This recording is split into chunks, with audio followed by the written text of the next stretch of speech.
Olá a todos e a todas, meu nome é Felipe Ornel, sou psicólogo e hoje nós vamos falar sobre um tema que é bastante interessante. Ele foi o assunto da semana passada no portal Previne Saúde Mental, que é o triângulo dramático. Como é que nós nos colocamos nas relações, como é que nós reagimos diante de situações, sobretudo de conflito, quais papéis nós podemos adotar e quais as implicações disso para a nossa saúde mental, para a nossa saúde social com as outras pessoas, né, e para a nossa qualidade de vida.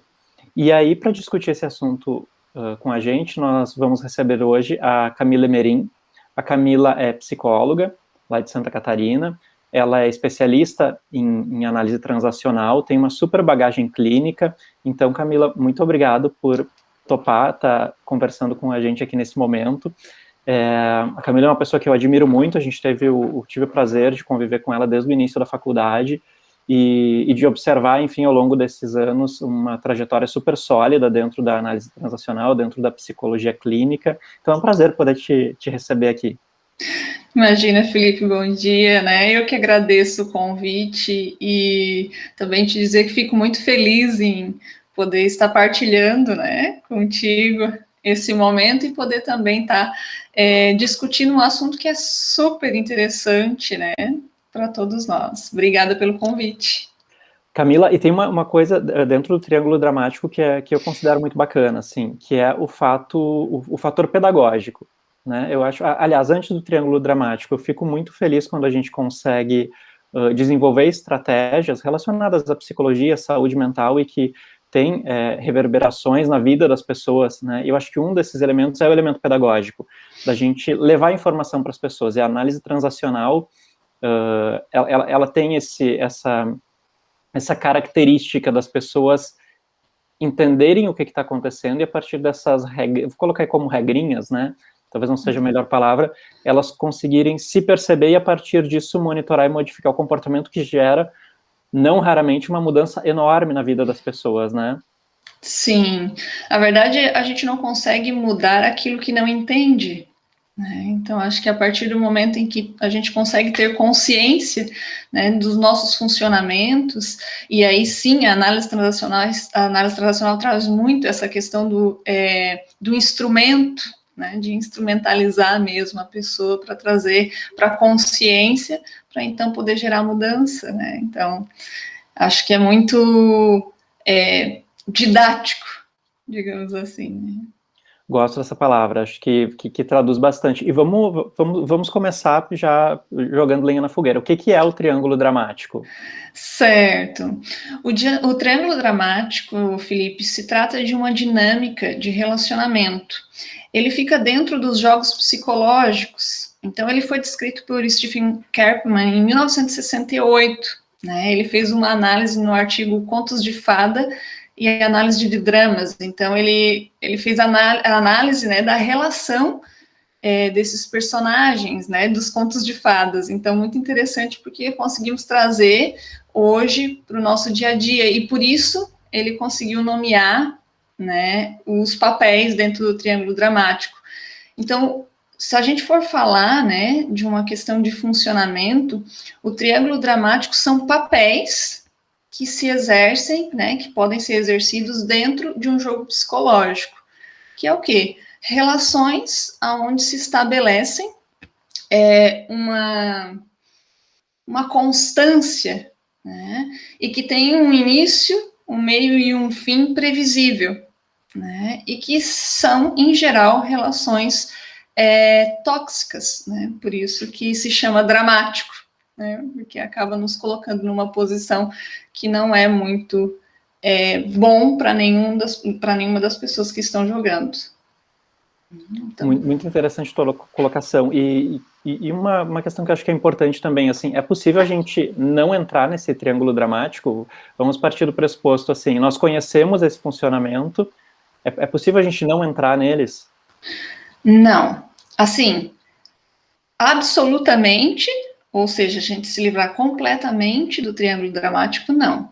Ou seja, 30% dos jogos, que aí entra, né, a questão desses papéis do triângulo dramático, eles são inconscientes. Então, 30% disso a gente joga inconscientemente, não conseguimos perceber. 70% sim. Então, grande parte, né, a partir da consciência que a gente tem dessa dinâmica, nós conseguimos sim evitar sair, né, do triângulo dramático. Mas falando completamente, não, né? Até porque tem alguns momentos em que a gente nem percebe que está jogando. E aí Talvez entra, a maioria deles, né? Isso, então, aí entra aquilo que a gente conversou, né? Nós não conseguimos sair ou mudar algo do qual nós não estamos percebendo, né? Mas eu acho que 70% é um número bem alto, bem significativo, né?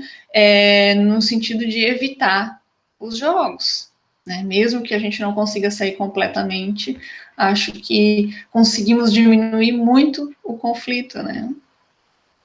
E é tudo que a gente busca, né? Diminuir conflito. Uhum. Camila, quais são os personagens do Triângulo Dramático? Então, existem 3, né? Apesar de existir 3 papéis, o jogo pode ser jogado de 2 ou mais pessoas. Então, com 2 pessoas, ele pode, inclusive, exercer 1 ou mais papéis, né? Então, temos um salvador, né? Um perseguidor e uma vítima, né? Então, o papel de salvador e de perseguidor a pessoa se coloca numa posição que a gente chama por cima, né? Porque ela tem um certo controle, digamos assim. E a vítima joga num papel por baixo, que é onde ela fica numa posição de impotência, né? Então, o que acontece? Tanto os papéis, né, a pessoa pode jogar 1 ou mais papéis, né, ela pode inverter, por isso que na imagem do triângulo dramático, as flechas vão e vêm, né, na posição, porque a gente pode mudar, a gente dentro de uma mesma situação, a gente pode mudar a posição. E, assim como o papel, existem sentimentos relacionados a esses papéis. Então, por exemplo, a vítima não é uma vítima real, né? Então, por exemplo, uma pessoa que é atropelada, né? Ela é uma vítima real, ela não conseguia sair daquela situação, né? A vítima no triângulo dramático é uma pessoa que se coloca naquela posição, numa posição de impotência, numa posição da qual ela não consegue sair ou que ela não consegue fazer algo por ela mesma. Então, ela não assume a responsabilidade pelas escolhas dela e pela própria vida. Então, é uma pessoa que se coloca nesse papel, ela se vê assim, né? Não que ela seja isso, mas ela se vê. A figura, né, o papel do salvador é a pessoa que assume a responsabilidade pelo outro. Então, ele tenta resolver o problema do outro, relacionado muito com um sentimento de culpa. Então, a pessoa que joga no papel de salvador, ela tem um sentimento muito grande de culpa, né? Então, quando ela veja alguém que está numa posição de vítima, ela logo já se sente na responsabilidade de assumir aquilo para ela e, então, salvar aquela pessoa. Então, o salvador não é a pessoa que ajuda, né? É interessante a gente diferenciar isso, né? Não é a pessoa que ajuda o outro. O salvador é a pessoa que assume a responsabilidade pela vida ou pelo problema do outro, né? E temos o perseguidor. O perseguidor, ele fica numa posição em que ele critica a vítima ou que ele sente raiva, né? Ele fica zangado com a pessoa que se coloca na vítima, né? Na posição de vítima. Então, é um papel que está muito relacionado com o sentimento de raiva. Então, as pessoas que se sentem sobrecarregadas, né? Que se sentem, que muitas vezes jogam no papel de salvador, assumem a responsabilidade pelo outro, e se sentem sobrecarregadas e então ficam com raiva da vítima e aí então a persegue. São esses 3 papéis e esses 3 sentimentos que estão relacionados principalmente. Como é difícil a gente conseguir quebrar esse triângulo, né? Porque aí, possivelmente, as pessoas que estão assistindo a gente agora vão pensar assim, pô, mas naquela situação... Acho que tem um elemento interessante que tu trouxeste, né, Camila? Que é a pessoa mudar de papéis. Sim. Se a gente pudesse trazer para uma situação bem prática, assim, sei lá, numa situação financeira, em que eu preciso fazer o pagamento de alguma conta, sobre a qual eu não me planejei, ou eu assumi sem ter responsabilidade, e aí tu te coloca numa posição de salvar, me salvar dessa situação. E aí, possivelmente, eu que estou no papel de vítima, depois, provavelmente não vou conseguir pode acontecer de não conseguir dar conta, de te retribuir isso, e aí eu passo a ser o teu perseguidor e tu passa a ser a vítima, ou tu a ser meu perseguidor, então isso é muito complexo. Sim, sim. E esse exemplo que tu desse, né, é muito interessante, porque assim, se a vítima, num papel onde ela não consegue assumir a responsabilidade financeira dela, né, o salvador, ele entende que ele precisa fazer alguma coisa, só que é ele quem define. Então, assim, ok, então eu te ajudo, Felipe, mas aí nós vamos fazer assim. E aí eu vou definir, né? Como que a gente vai fazer, como que a gente vai resolver, e aí eu resolvo para ti aquilo. Pra Né? ti, não contigo. Exatamente, eu resolvo para ti isso. E aí isso abre a margem para que tu te sintas como alguém realmente impotente, o que pode gerar a raiva, assim, né? Que é, por exemplo, poxa, né? A pessoa vai lá e decidiu tudo para mim, né? O que facilita a mudança de papel, que aí, como tu falasse, né? A pessoa vai para perseguidor, né? Como, por exemplo, assim, mas aí tu resolveu, não era assim que eu queria resolver, né? E o salvador, que foi quem resolveu, vai para o papel de vítima como, poxa, eu só queria ajudar, né? Tava só ajudando, e olha só o que tu me retribui. E acho que é importante a gente sinalizar, né, Camila, que algumas profissões, elas estão particularmente em papéis que podem ser, a palavra talvez não seja seduzidos, mas colocados nesse triângulo, né, psicólogos, né, advogados, que são para quem a gente está falando, médicos, enfim, profissões que quando tu busca um auxílio de um psicólogo, de um médico, de um enfermeiro, de um advogado, né, tu tá numa situação de fragilidade, tu busca a resolução de algum problema. Talvez para advogados seja até mais complexo, né, dado o processo dinâmico aí do direito. Então, é muito interessante de poder perceber que essa posição de salvador em que as pessoas colocam o profissional em muitos momentos, ela pode se inverter, né? Por exemplo, no caso do advogado, se a causa não for ganha, né, o que também não depende só dele, vai depender, enfim, da legislação, do judiciário e tudo mais. Então, como é interessante a gente poder ficar atento a esses jogos, né, e poder deixar claro, deixar os papéis claros e as limitações claras, as regras claras. Sim, e essa dinâmica de trabalho, exatamente como tu falou, né, tem algumas profissões que estão mais predispostas mesmo, né, que são uma das profissões que exercem esse cuidado, né, essa questão de realmente fazer algo para ajudar o outro, né, então sim, nos coloca numa posição mais predispostos, e eu acho que a questão da advocacia envolve já muitos jogos, né, então as pessoas entram com processos, muitas vezes através de jogos psicológicos né, já iniciam algo, né, dentro de um jogo psicológico e usam, às vezes, o profissional para participar de um jogo já pré-estabelecido.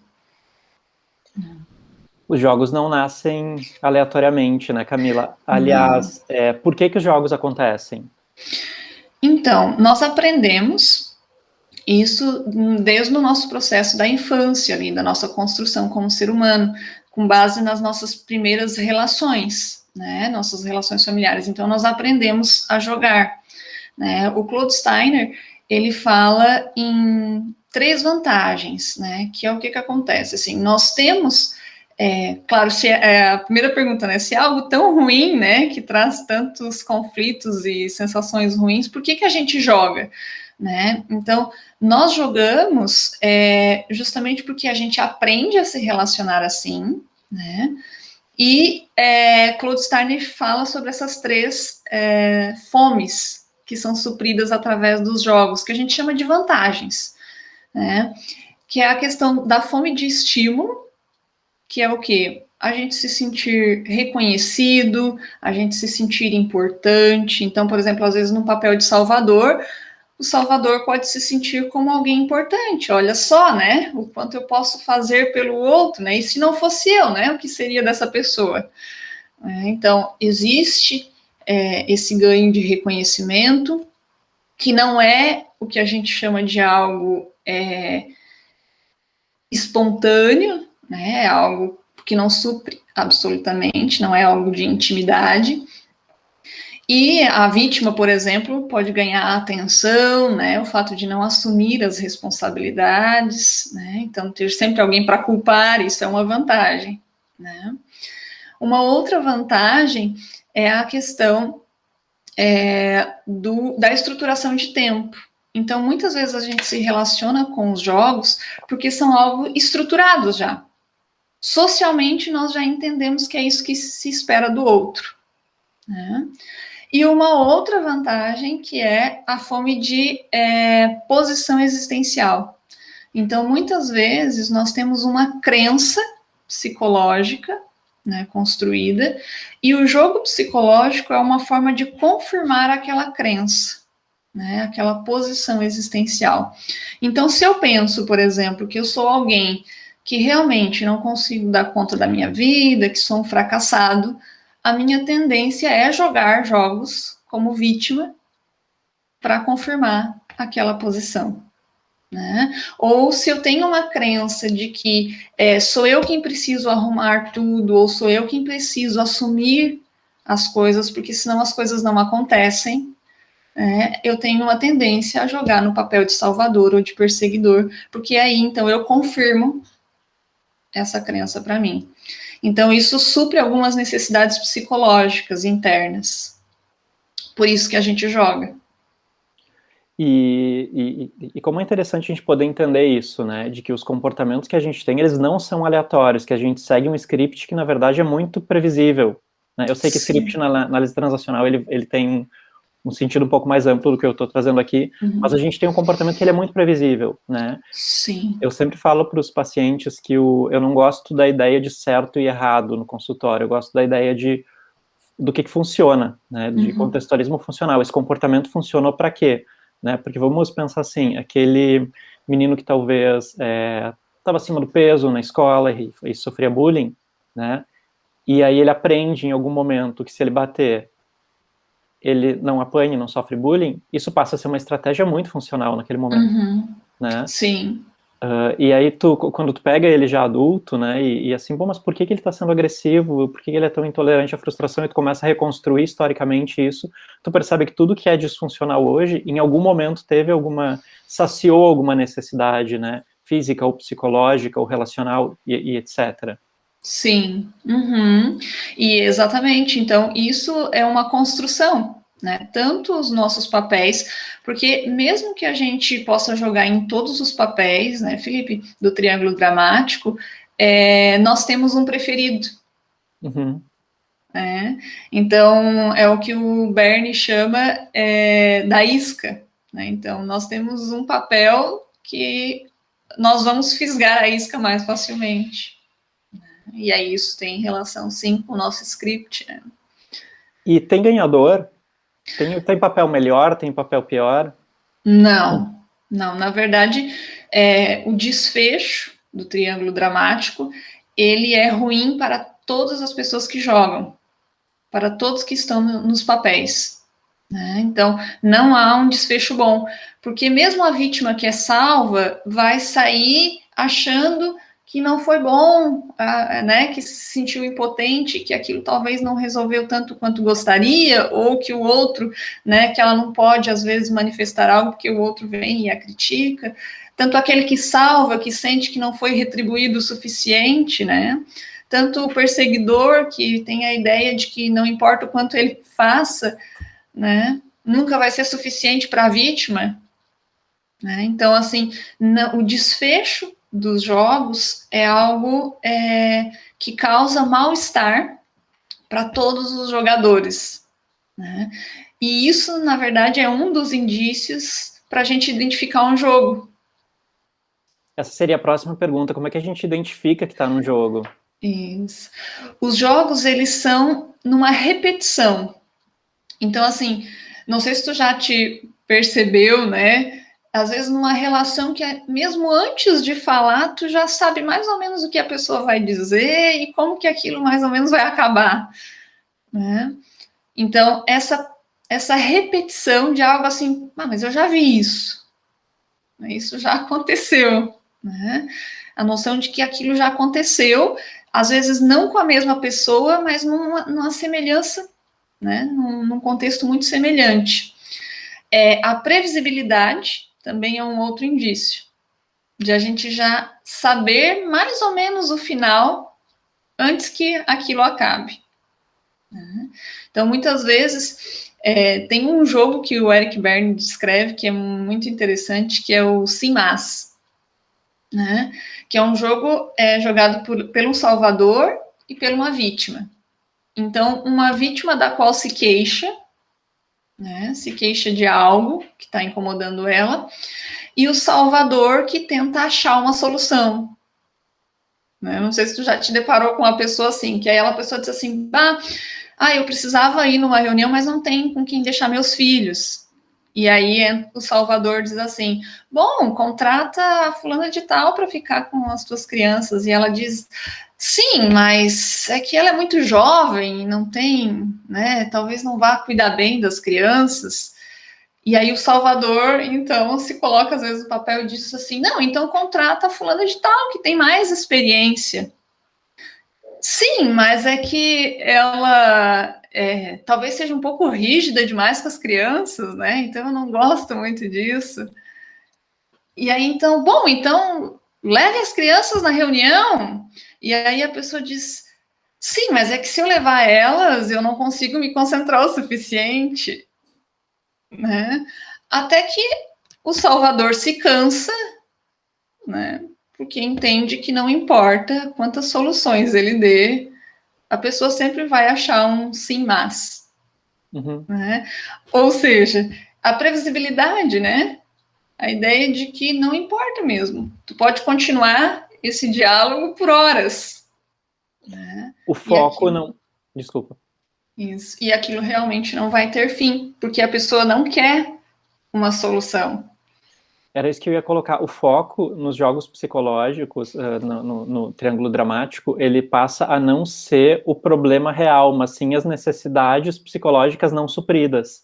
Isso, As pessoas não estão exatamente. focadas no problema, é isso?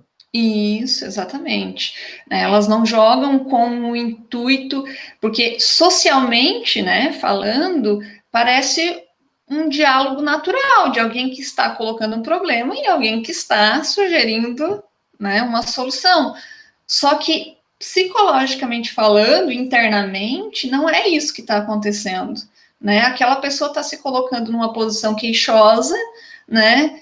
De vítima, da qual ela está num problema que não há solução, e não porque não há uma solução real, mas porque ela não quer que aconteça uma solução ali, né? O que ela não quer é, tu não vai me impor uma solução.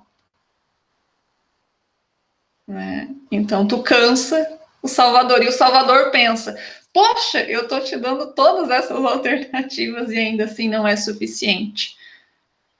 Pensando aqui o como é empoderador tu conseguir te dar conta desses scripts, né? Quando tu diz que a forma de conseguir identificar o triângulo dramático é a partir do script, é a partir da repetição, é a partir dos papéis de preferência da gente. Quanto isso traz pra gente a possibilidade de mudar comportamento, e mais do que mudar comportamento, né, Camila? De conseguir entender o que está por trás do comportamento.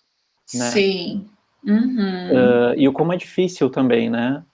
As pessoas se sujeitarem, se colocarem nessa posição de poder olhar para dentro e dizer assim, bom, eu tenho tendência a jogar determinados jogos em função de determinadas características e sentimentos e aprendizados, né? Mas como efeito colateral disso é positivo, né? Da pessoa não jogar, ou jogar com consciência, ou decidir quais jogos ela quer jogar. Sim, porque na verdade, né, Felipe, o que que acontece? Os jogos, o desfecho sempre vai ser ruim, então ninguém vai sair satisfeito, né, dessa relação. E aí o que que acontece, né? A gente sai daquela vivência sempre com uma sensação estranha, né? Como se Isso algo pode ser mais um tivesse. indício de que está jogando, quando tu sai da situação. Exatamente, mais um indício, né? Essa sensação, quando a gente está numa relação que a gente sai, parece sem entender o que aconteceu, né? Com aquela uma sensação ruim sem entender. Então, eu acho que isso é importante, até mesmo para essa questão que tu falou do autoconhecimento, assim, de a gente estar vivendo uma coisa e perceber por que, que a gente está sentindo aquilo, né? Porque, de fato, né, a gente pode estar dentro de um jogo. Perfeito. E deixa eu fazer uma última pergunta, então. Como é que a gente quebra esse ciclo? Certo. Nós temos dois aspectos diferentes, né? Nós temos uma quebra de ciclo quando a gente percebe o jogo do outro e quando a gente tem consciência dos nossos. Então, quando se trata do jogo do outro, né? John Dusai, ele apresentou 4 formas de sair do jogo, né? A primeira é quando tu identifica que uma pessoa está jogando contigo, né? Às vezes tu expor o jogo. Então, tu colocar para a pessoa, né? Então, nessa situação, por exemplo, do sim, mas, né? Bom, tu percebe que não importa quantas situações eu te coloque, tu sempre vai achar um problema, então, né? Isso seria expor o jogo. Porém, Felipe, em geral a gente usa esse recurso em terapia. Por quê? Porque, às vezes, se o jogo é exposto no momento em que a pessoa não está aberta a receber aquilo, ela tende a mudar o jogo e não a sair dele. Ela só vai jogar um outro jogo, né? Então, a pessoa precisa estar com um nível de entendimento ou até abertura para receber aquilo para a gente expor o jogo. Né? Então, expor o jogo é uma alternativa um pouco arriscada para quem não domina muitos jogos psicológicos, né? E o triângulo dramático. Camila, só uma situação, desculpa te interromper, mas a gente pensando assim, que os jogos eles não se estabelecem aleatoriamente, eles dizem respeito, né, a necessidades psicológicas das pessoas, do perseguidor, né, com a sua raiva, da vítima com a sua sensação de não dar conta do mundo, do salvador com a sua culpa, né. Se a gente for olhar num ambiente familiar, esse jogo ele se repete durante muitos e muitos anos, e possivelmente dentro das organizações as pessoas também acabam se colocando em situações laboratoriais, né, e até facilitando talvez o desenvolvimento de um burnout, por exemplo, em que a instituição também pode jogar esse jogo, né, que as outras pessoas jogam esse jogo e que a pessoa pode não ter... tem uma coisa que a gente fala em terapia cognitivo-comportamental, que é não partir do pressuposto que as pessoas que convivem com o paciente são saudáveis, né? Porque às vezes não são. Muitas vezes não são, e o paciente ter uma conduta mais racional, mais adulta, como a gente diria na análise transacional, o ambiente não sustenta isso. Sim. Em consultório, né, até tive uma situação, tu falou em empresa, né, tive uma paciente que relatou algo muito interessante de uma dinâmica assim, né, onde uma cliente exigiu, né, então, ela era uma paciente que tinha uma tendência a jogar de vítima, né, necessitando uma salvação no aspecto de mostrar o quanto ela era boa. Né? Então, ela queria que as pessoas sempre reforçassem isso para ela, porque ela não acreditava. Então, ela sempre esperava que alguém dissesse isso para ela, né? E aí, ela atendeu uma cliente que entrou de perseguidora, né? Dando uma condição para ela. Então, ou tu faz isso, ou eu não fecho contigo o negócio e eu preciso para tal data, né? E aí, ela, né, entrou dentro do processo de script dela, entendendo que logo eu não vou dar conta, então eu não sou boa o suficiente, né? E aí ela começou a ficar, né, extremamente angustiada, e aí ela buscou uma salvação na chefe dela, né? E aí a chefe dela entrou como salvadora e disse assim, não, ok, tu te acalma, né? Não é assim que funciona. Tu és muito boa, tu és uma profissional, né, excelente, tu vai dar conta. E aí ela entra naquele papel assim, ok, então recebi o que eu precisava, né? E aí ela manteve. Nesse caso, né, o jogo, claro, ela não ficou bem, porque ela continuou sentindo a sensação, né, de que ela não era boa o suficiente, né, e aquela sensação ruim. A cliente continuou não satisfeita, né, continuou perseguindo, né, e a chefe continuou tentando ajudar ela fazendo, né. O desfecho não foi bom, não foi positivo ali, né. Mas nesse caso, exatamente, é uma questão que se jogou aí, né, a instituição, a empresa com uma outra empresa, né, entre perseguidor, salvador e vítima. Né? E isso mobiliza crenças profundas da gente, né? Sim, e às vezes até a cultura da empresa, né, Felipe? É bem interessante também, só que aí, claro, é num nível macro, né? Fica maior, assim. Essa outra forma de a gente sair desse jogo, né, Felipe, que foi uma estratégia bem tranquila de utilizar, é a gente ignorar. Né? Então, por exemplo, tu percebeu que a pessoa jogou uma isca, né? Então, se eu tenho uma tendência no papel de salvadora e uma pessoa se joga uma isca no papel de vítima, né? Eu posso ignorar aquilo, não responder. Né? Posso não responder aquilo, entendendo que o jogo inicia a partir do momento em que a gente responde aquilo que a pessoa espera daquele jogo. Né? Então, ignorar é uma opção. Né? Uma outra opção é a gente jogar conscientemente, né? Que aí é conseguir lidar com as consequências daquilo. Então, eu já sei, por exemplo, vou entrar como salvador, vou assumir, vou resolver aquele problema, a pessoa não vai agradecer e é capaz ainda de achar ruim a forma como eu resolvi, mas ok, eu vou lidar com isso. Né? Então, jogar consciente é uma opção também para sair do jogo. Né? E uma outra forma é oferecer uma outra opção para a pessoa. Né? Então, numa relação onde tu identifica que a pessoa te jogou uma isca no papel de vítima, né? Tipo, não consigo fazer determinada coisa, né? Realmente buscando uma salvação, entendendo que a ajuda não é salvação, né? Essa é a diferença, né? A gente ajudar não é salvar. Salvar é fazer pelo outro, é assumir a responsabilidade pelo outro.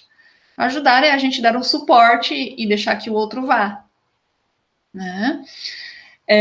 Quando a gente percebe, né, alguém jogando, por exemplo, né, essa questão do papel de vítima, a gente pode dar uma outra opção, de dizer para a pessoa, não, tu consegue, vai lá, né, é possível, tu dá conta, né, mesmo que a pessoa insista, tipo, eu não dou, eu não vou conseguir, né, e aí tu mantém aquela posição de oferecer uma opção diferente do que tu assumir algo por ela.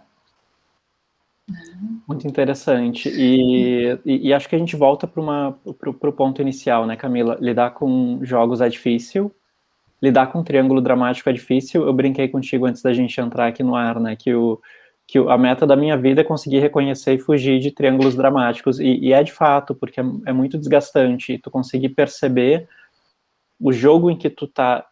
É o que eu sempre digo para os pacientes. Um jogo em que tu está te dispondo a entrar, né, o que tu tá fazendo para manter esse ciclo, é uma coisa que é muito empoderadora, porque ela te permite identificar aonde aquilo vai dar, né, a noite de sono que tu vai perder, a ansiedade, a taquicardia, né, a sudorese,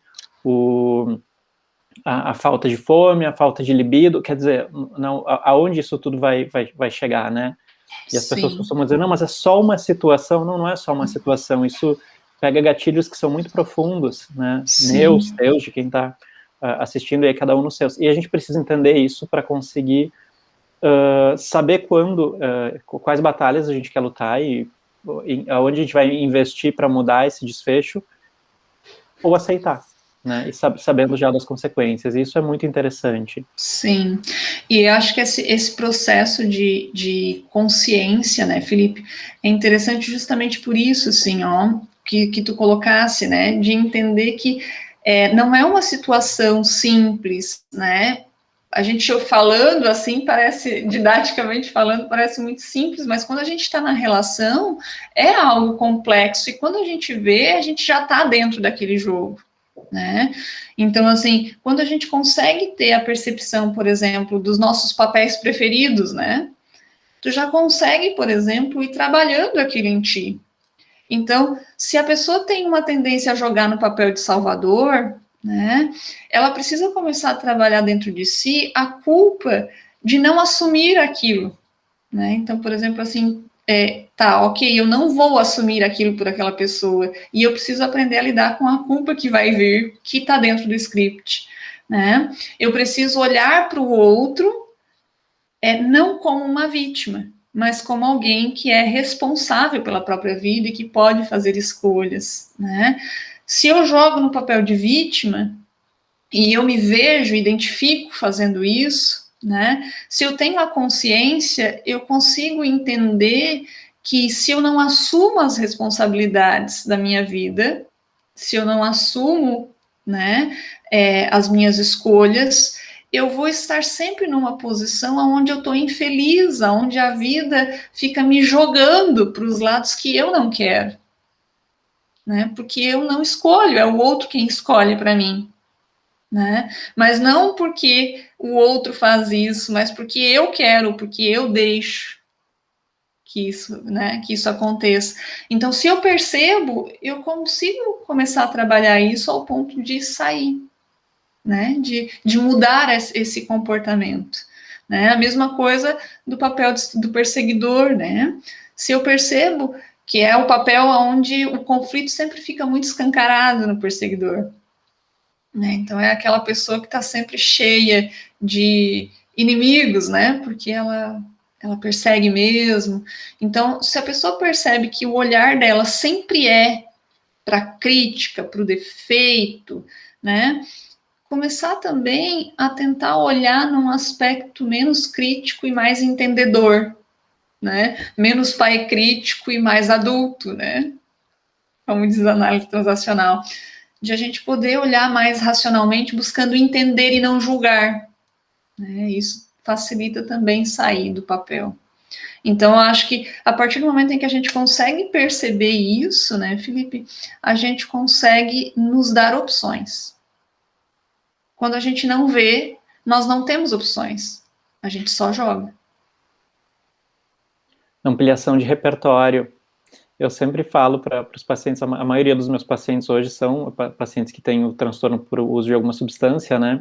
E eu sempre brinco que a estratégia, a forma como a gente olha para as coisas no consultório, numa segunda-feira de manhã, numa terça-feira de manhã, numa quarta-feira à tarde, ela é diferente do gatilho que vai acontecer na sexta-feira à noite ou no sábado à noite, né? No consultório o paciente está protegido, enfim, a gente está olhando a partir de uma via racional, né? Usando o sistema pré-frontal do cérebro. Uhum. A decisão ela é límbica, né? Ela envolve uma série de emoções que acaba deixando mais nublada a capacidade de racionalizar, né? De olhar de forma adulta para isso. Então, como é importante o processo de acompanhamento terapêutico também na identificação desses papéis, né? Acho que fica também a reflexão dessa nossa conversa, assim, para as pessoas que se identificaram, para as pessoas que perceberam que seguem jogando, ou que não se deram conta ainda que estão jogando, mas que percebem que o resultado das relações, ele segue por uma mesma linha, que essas pessoas se colocam em papéis semelhantes, com reclamações semelhantes, com posturas semelhantes e com sintomas semelhantes, né? O como é importante e o como é válido tu buscar um acompanhamento, né? Para um profissional que vai conseguir olhar para essa situação de fora, vai te ajudar a analisar isso tudo e a buscar opções mais assertivas de comportamento, de identificação, de consciência, né? e como isso melhora a qualidade de vida das pessoas, né? No primeiro momento pode gerar um choque, a pessoa começa a entrar em contato com as coisas e dizer, meu Deus, eu sou assim, e agora, o que eu faço? Mas no segundo momento isso é tão empoderador e é tão bonita essa evolução, né, e essa consciência a respeito dos próprios processos. Então, quero te agradecer muito por ter topado conversar com a gente, por ter trazido um pouco dessa tua visão, né, de uma forma bem rápida. A gente poderia ficar aqui conversando o dia todo, mas acho que isso vai ser muito válido para as pessoas que estão nos acompanhando, enfim, que vivem, né, esses processos, que vão poder se perceber e aí vão poder buscar ajuda, né, já que aqui no Previne a gente também tem essa possibilidade das pessoas fazerem acompanhamento terapêutico presencial online, enfim, e não só levantando a fumaça, mas também ajudando a apagar o fogo de uma forma mais prática mesmo. Então, muito obrigado por ter estado aqui com a gente. Eu que agradeço o convite, né? Fico muito feliz de poder estar trazendo análise transacional para essa discussão, né? E poder discutir um pouco esses instrumentos, né? E como tu falasse, acho que o processo terapêutico ele é algo desafiador, né? Muitas vezes difícil, mas libertador, né? Saber que a gente pode fazer diferente, que não precisa ser assim sempre. Muito bom. Camila, muito obrigado de novo. Esperamos poder te receber aqui outras vezes. Claro, fica aberta a convites. Falar sobre jogos psicológicos na próxima vez. Tá certo. Tá bem? Ficamos por aqui, então. Obrigado de novo. Obrigado a todas as pessoas que estão assistindo. O link pro texto que está no Previne também vai ficar aqui abaixo.